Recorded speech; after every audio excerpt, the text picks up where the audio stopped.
thank you for joining me for this quick push-up tutorial. If you're a member of the Playbook app, you already probably know that I have an entire class devoted to this movement. However, not everybody wants to do a 25-minute class on the push-up, which I totally get. So I'm going to break it down quickly. All you need is a surface that is elevated and a little bit of body awareness. So let's look at it. The first thing I want you to do is come to your elevated surface. Take your hands on your elevated surface. And you're going to ask yourself, how are my fingers oriented? If your fingers are oriented like this, see if you can rotate your hands out so that the index fingers are pointing straight ahead. Maybe they even turn out a little bit. If that feels really weird for you, don't worry. It's not a common position for a lot of us.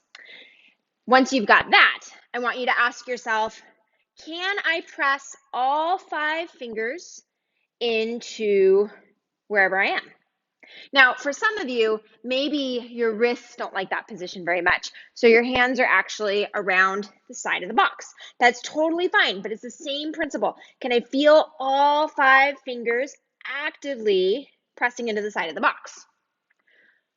After you've got that, then it's time to pay attention to torso position. So I'm pressing all 5 fingers. I've got the index fingers pointing straight ahead, maybe out a little bit, and I'm going to see if I can push myself away from the box.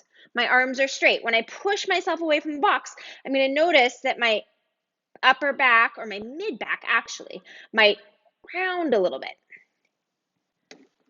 That's normal. That's actually what you're looking for. If you're like, I can't really get enough force to really press my hands to make that happen, make that your goal.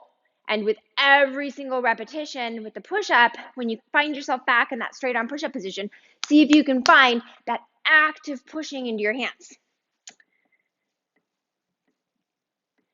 Finally, once you have all of those things, you're going to keep your torso exactly where it is.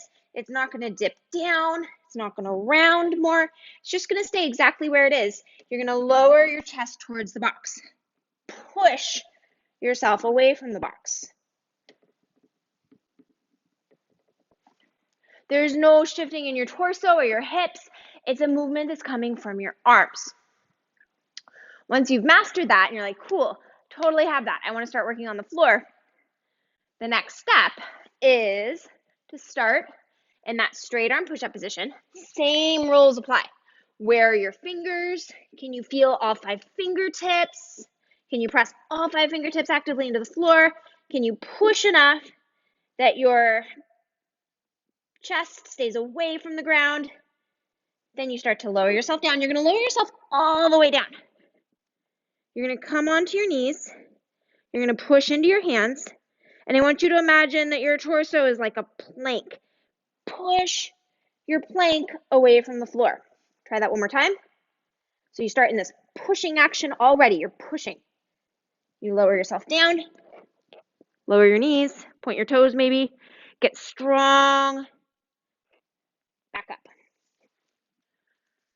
That is a perfectly fine place to be for a little while. Once that's comfortable, then you're ready for the final phase. All the same things apply. Hand position, fingertips. My ribs are away from the ground. My chest is away from the ground. Lower myself down. Push myself back up. Hopefully you found that helpful. And as always, if you have any questions, just ask. Thank you.